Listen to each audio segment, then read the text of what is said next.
Welcome to episode 83 of Anchored in Education.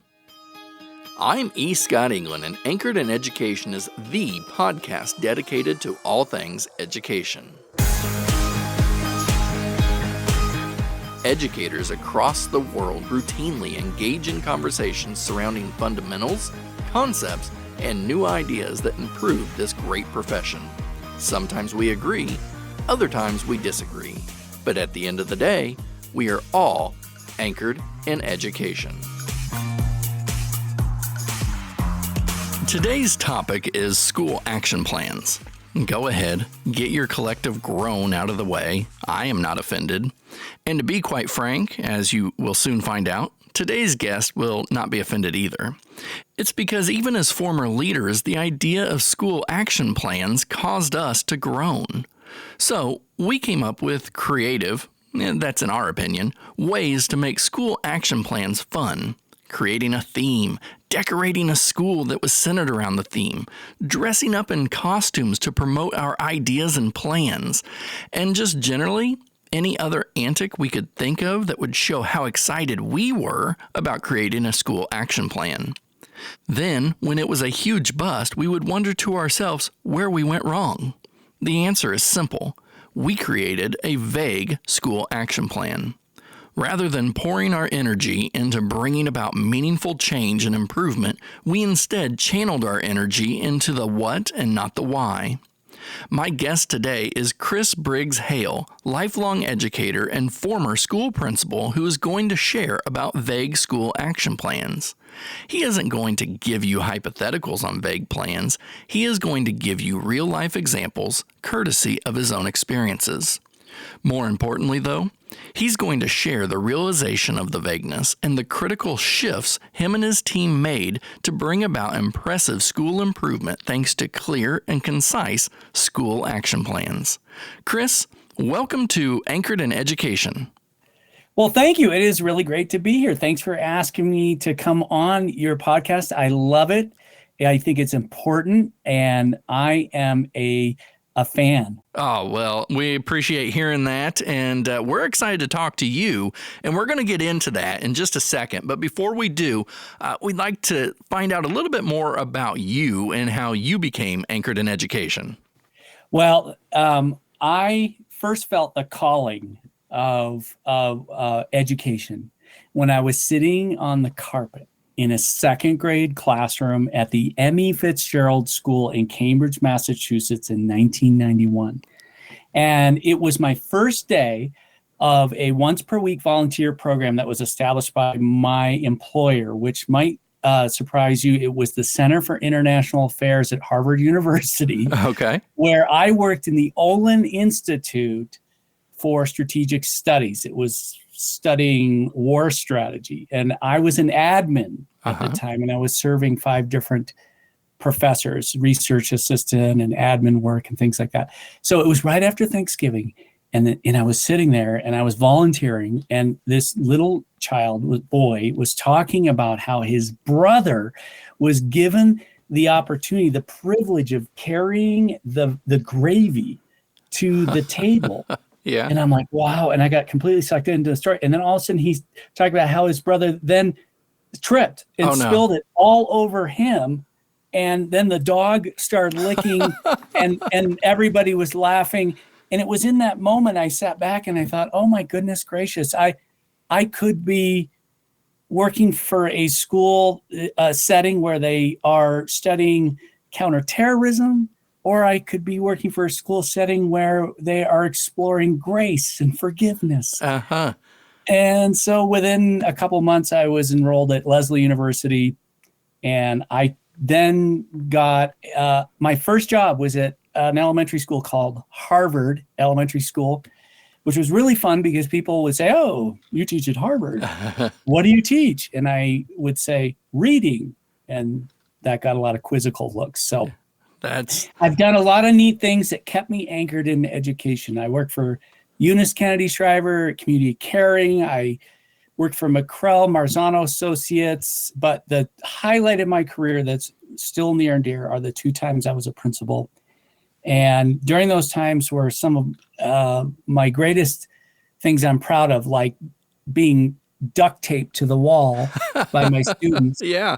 or dipped in green goo at Halloween, or being locked on the roof of my school for a couple of hours because On purpose, or no, I went up to get a soccer ball.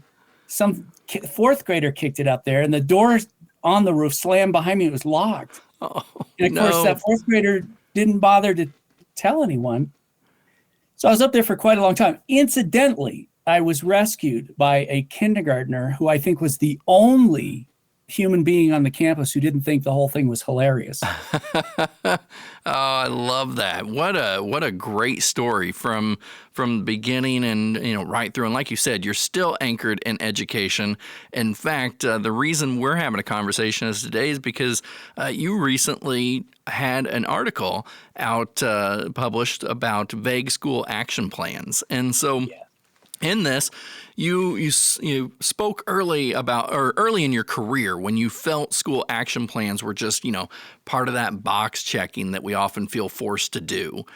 But then you realized the purpose of action plans actually held a lot of value. So let's start today's conversation talking about why school action plans are so important. Well, when I was a young leader, I didn't understand that action plans force an organization to address what it can control instead of what it cannot. Oh. Without developing a team's skills to look hard at the specifics that they can control, right? Mm-hmm. It's natural human behavior to just default to blaming things like, well, it's poverty or it's trauma or even dyslexia, right? There's a lot of factors that unless we get serious about honing in on what we can control, then lots of things start to feel out of our control. So, and these are blanket terms, poverty, trauma, those are real things, right? Sure. But they don't, if you just leave them there, sitting out in the ether, they don't guide people step by step to the next best instructional strategy. It doesn't even help name them. So to answer your question, really, there's really three reasons why action plans are so important. One, when they're done right, in my experience and what I've seen with other great schools, and I've been in lots of schools through my other work as a consultant, when done right, the plan will focus everyone's attention on the behaviors that attend to what's in their control and nothing else, right? Right. And in a lot of ways, I know that you have a big interest in teacher retention and staff engagement. That's one way to address the teachers feeling that, there's so much on our plate. Well, how about defining what we won't work on this year? Oh, right? Okay. Because finding the right thing to work on and identifying what not to work on because it's not going to have as much traction is just as important as anything else. So, it leads to clarity. You can't be vague when you're creating plans to smooth out little instructional bumps. I mean, there's so many of them, right? And they're different for every school. So, and these things take time to address through learning and analysis and study. So the second reason, Scott, is that good action planning is the difference between closing and not closing learning gaps, in my opinion. Okay. But it's not only about the gaps, it's about every child moving them forward. If you aren't clear on the precise instructional steps that every kid needs, right, you are going to stay right where you are.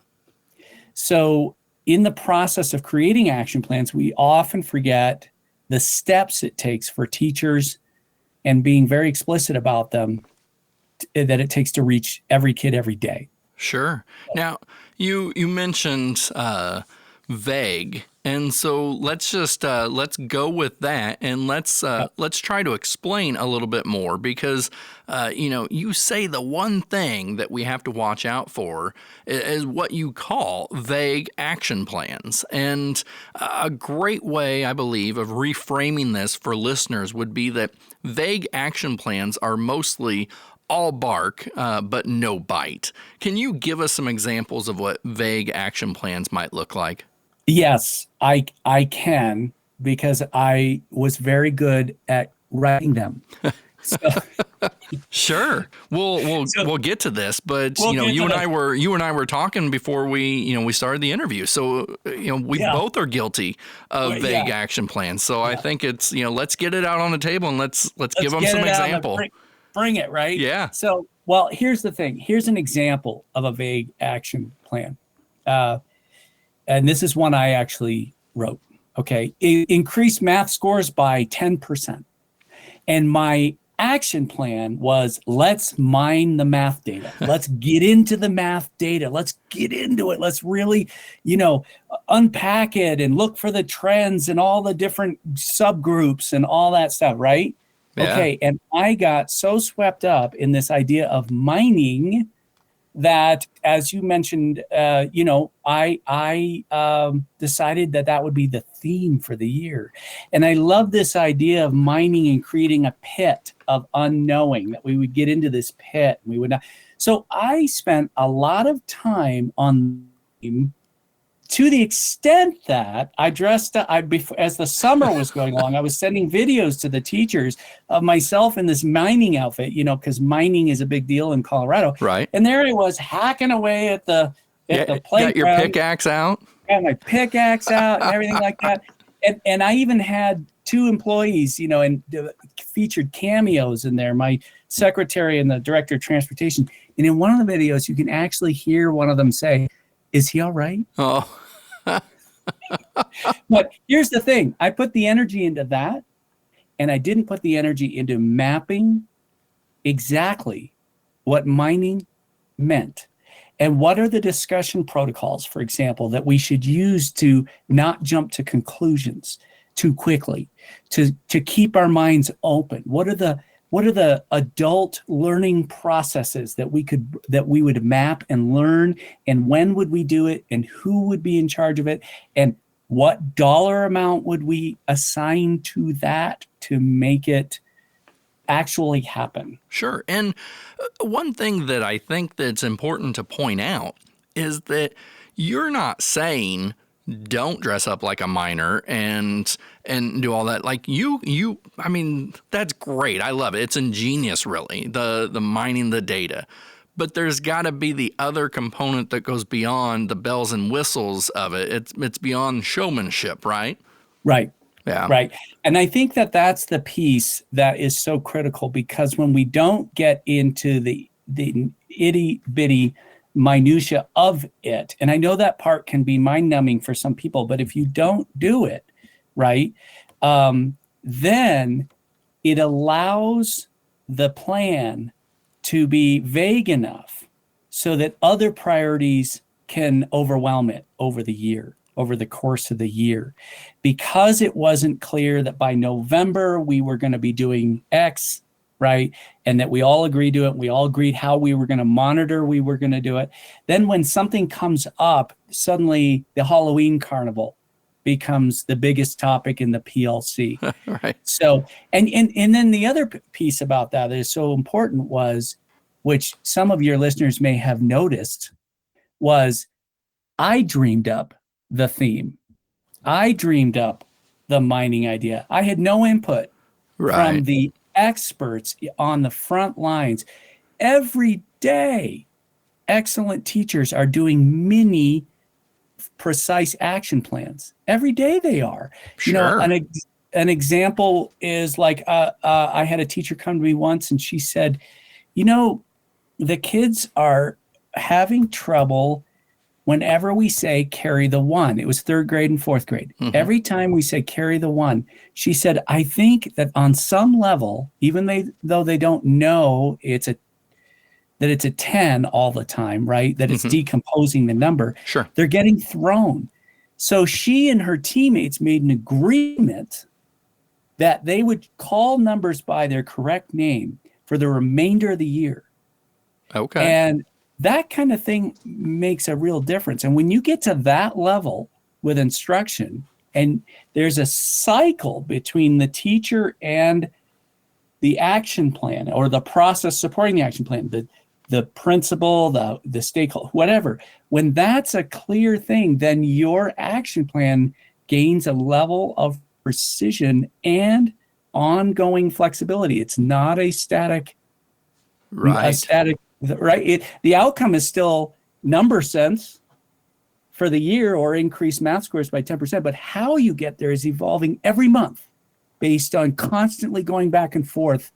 And I love mentioning, and recognizing, especially for listeners out there who are in the classrooms, you say front lines, they're seeing what's going on all the time when we talk about action plans. So they're able to give you an indication of how's it going, and which is great, because that sort of takes us into the next part, in which now you've been up front that you've led vague action plans. We've heard about that. I think many of us are guilty of doing it, but you actually received some great feedback from some of your teachers one time that pointed out the flaw of the vague action plan. One commented that being spread too thin over so many goals makes it challenging to bring about authentic change.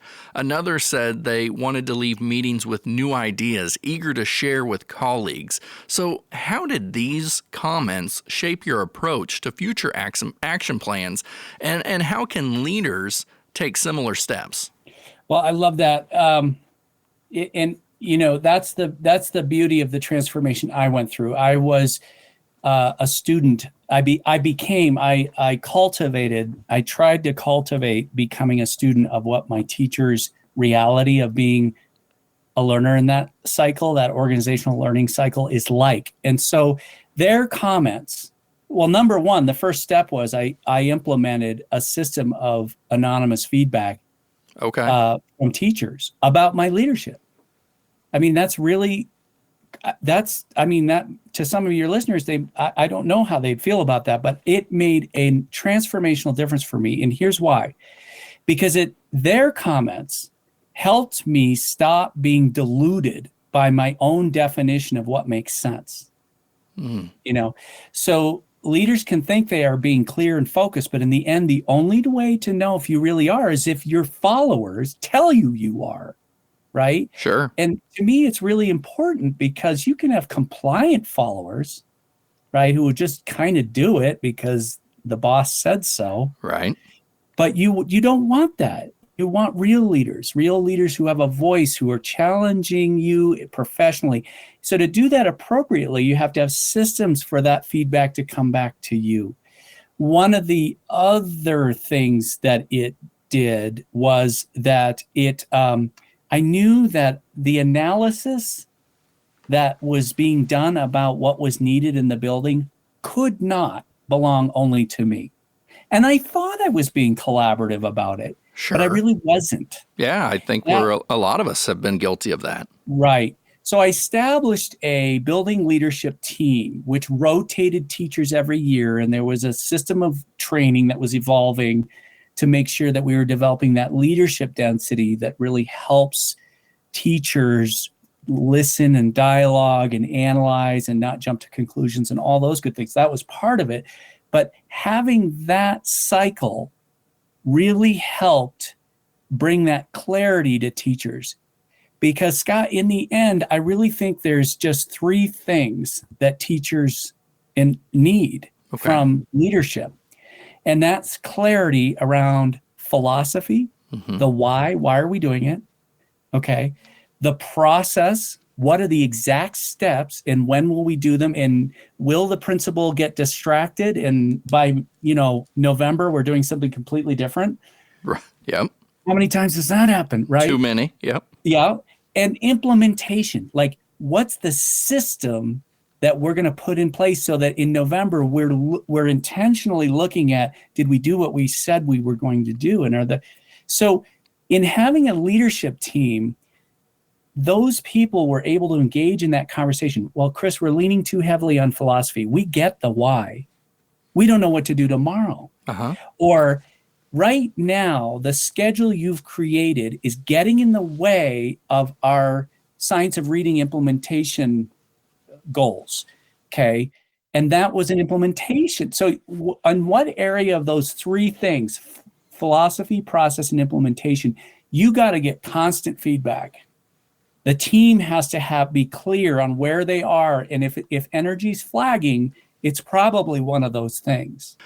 I don't want to break away too much from our topic, but I want to hit on something that you opened with on just a minute ago, the feedback and evaluation of yourself. And so I'm a huge fan of a 360 evaluation.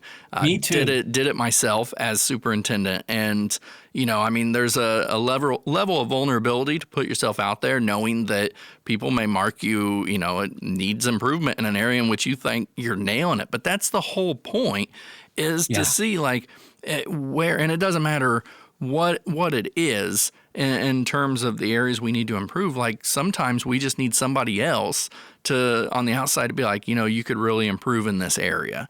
And I love that you were talking about that and promoting it, because it's so important. And it takes a lot to get to the point where you create a safe environment where they truly feel anonymous means anonymous, and they'll say, but I can only imagine how much that helped, kind of build your leadership capacity.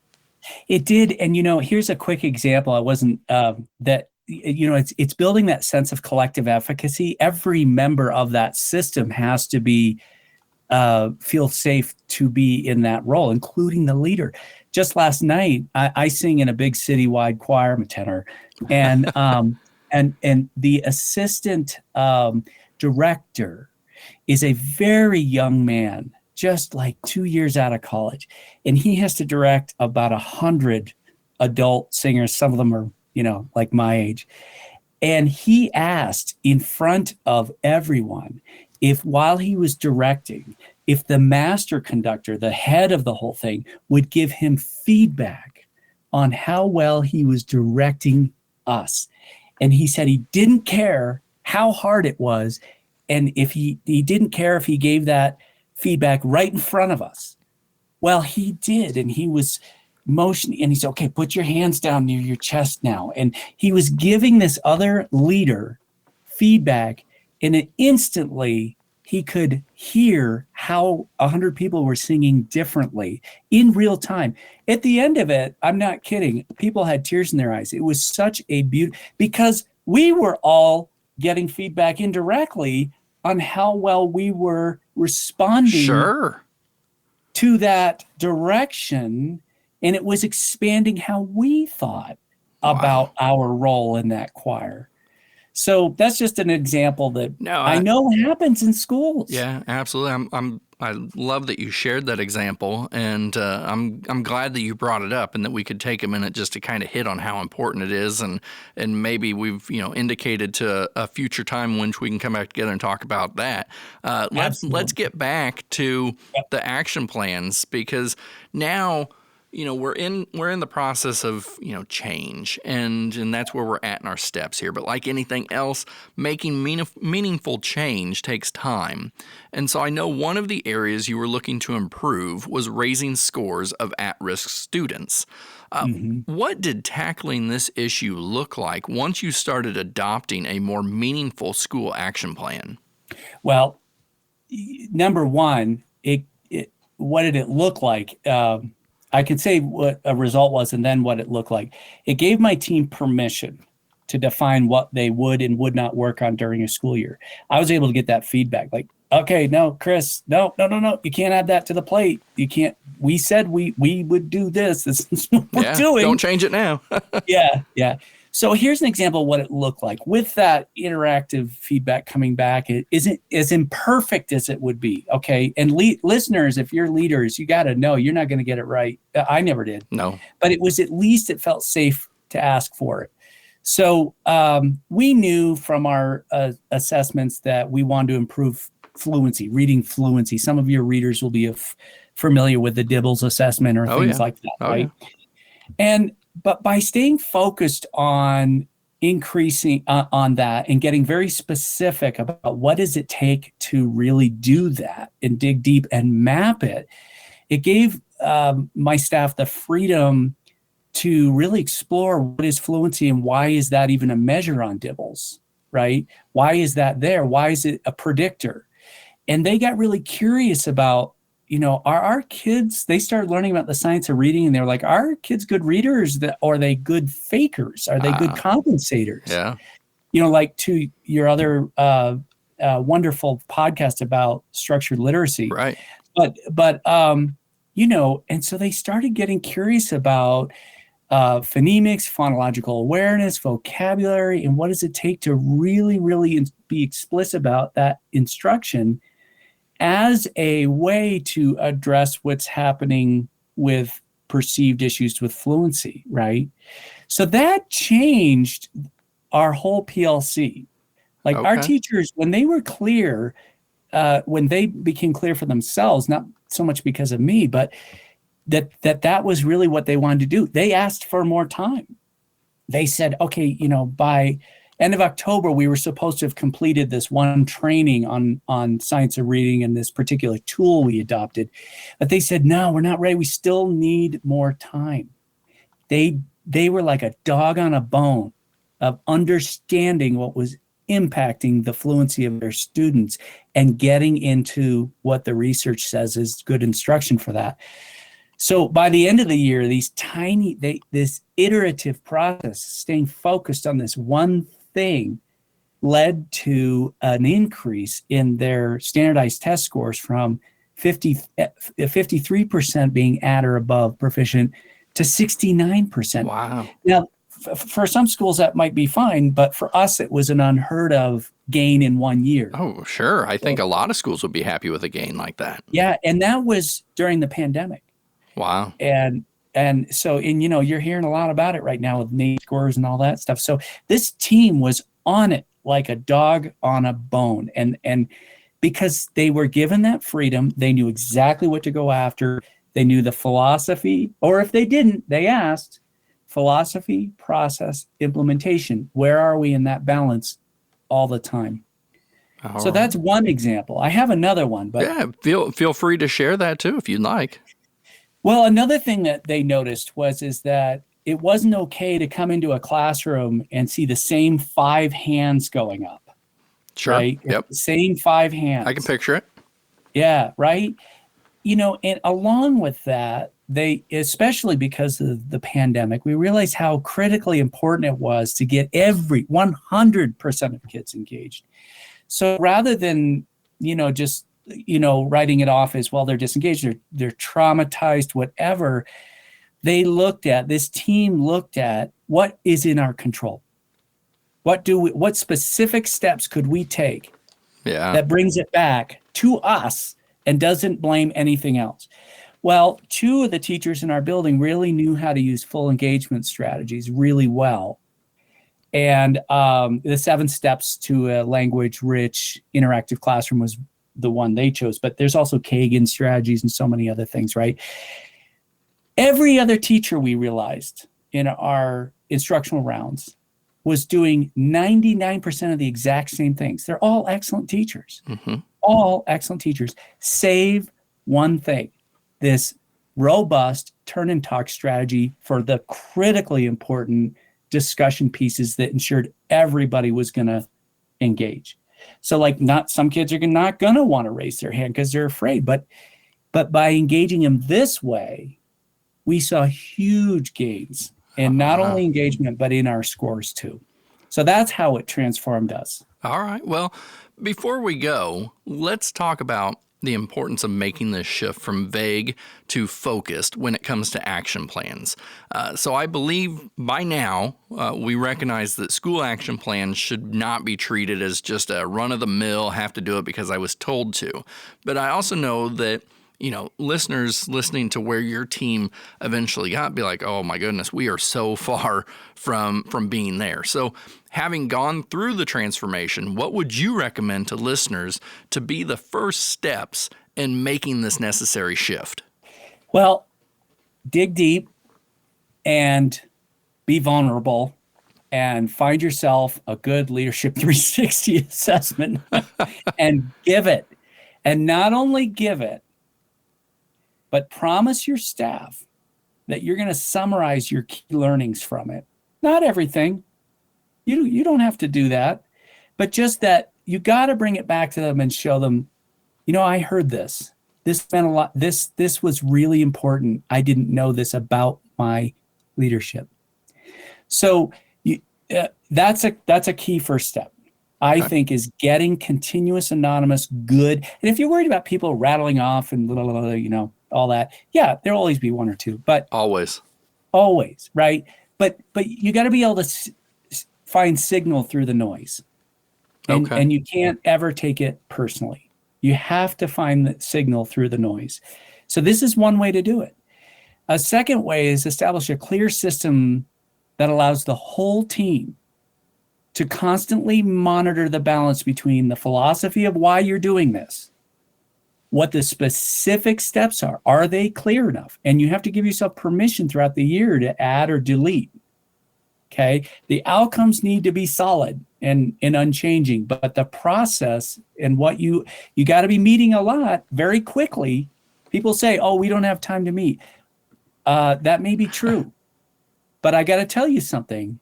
It's not how often you meet. It's the quality with which you get to the right topics in the short amount of time you have. That's right. So I'm a big believer in using facilitated, adaptive schools type of meeting protocols. So philosophy, process, and then finally, are there systems issues, implementation that are impacting? You got to have some sort of a system that everybody agrees to, where you can be looking constantly at those three things to see if the one precise thing you said you'd do that year is getting done to a level where it's really moving the learning needle. Yeah. Those would be the two. And you know what? You could create an action plan for year one just to set up those two things. Sure. Then that's what I was thinking too, that, sometimes we have to go all the way back to the beginning to realize, all right, we've really been missing the mark on action plans, but, seeing the outcomes and even though the outcomes aren't from our school or our district, it shows that if we follow these three things, we can see results. And ultimately, and like you said, yes, there's been a lot of research coming out showing what the pandemic has done with our students in terms of reading and math. And so let's use action plans to inform ourselves, to get ourselves focused, and let's see the improvement of our schools. And like you said, the jump that you had, I think schools would be going through the roof with an increase of achievement right now of that percentage. And don't make too many action plan steps. Pick one or two or three things that are so connected to your school's core values. Like, we believe all children can learn to read at a proficient level, blah, blah, blah, and then dive into that. I mean, during the pandemic, not being able to read became the most critical thing for ensuring equity of anything. Right. Meaning that if our children weren't learning to read, everything else we do in school was going to fall apart. The pandemic brought that right into our face. Suddenly we had clarity, but then it was like, so what? So you have to be willing as a team to do a root cause analysis and zero in on the, is it something as simple as carrying a 1 versus carrying a 10? I'm that's just one example. Or is it that it's the same 5 kids raising their hand and nobody else is engaged? I don't know, but for each school, it's going to be different. It is. It is going to be different for each school, but it's also important to realize that a lot of issues that one school faces are the same things of some variation that another one is facing. So I think it's important to know that, rely on, what you may find from another district or another school or another educator, because why go through this alone when there's somebody else out there that has or will be going through the same thing? I agree. And teachers are exhausted. And I think a lot of it has to do with the fact that There's so much on their plate right now that they can't find signal in the noise. See, people want to feel competent. They want to feel connected. They want to feel, like they have choice and voice in what they're doing. But when they're action plans help them zero in on what's non-negotiable. And when it's done right, they were the people who said this is non-negotiable, not the guy with the pitchfork on the playground hammering away. Right. Well, Chris, thank you so much for joining us on Anchored in Education today and sharing more about getting rid of those vague school action plans and getting something in there worthwhile. Awesome. Well, I really loved being invited onto your fabulous podcast. I'm going to be a listener for life. And to all of you out there, keep going. It's gonna be the best years of public education are still ahead of us, even if it doesn't feel that way right now. You can find Chris on LinkedIn or on his website, waterfalllearning.com. Before I wrap up today's episode, don't forget to head over to my website, escottingland.com, and click the Read More link to read more about Chris. And don't forget to subscribe to Anchored in Education on whatever platform you get your podcasts. While I had never heard the term vague school action plans until I met Chris, I knew the concept well, maybe too well. While we might find school action plans to be a hindrance of our time and energy, we have to be honest in that they carry incredible value. Possibly the bad taste in our mouth is due to many states requiring us to have them. That makes them feel more like a requirement rather than a necessity. Our purpose of today's episode was to highlight how we can leverage school action plans as an incredible tool leading to the success of a school. There are critical components Chris spoke of that can help us align our focus. The other thing to remember is that none of us are in perfect schools. In fact, in every organization I've been a part of, there has always been room for improvement in many areas. Being intentional and giving our focus to one area at a time allows for authentic change not only to be implemented, but to be completed as well. And I want to remind you, just because Chris spoke of this from a principal's point of view, you heard him mention many times how important it is for everyone to play a role. This is something we talk about frequently on Anchored in Education. Successful school action plans are most successful when everyone is involved. We are all in this great work together, because at the end of the day, we are all anchored in education.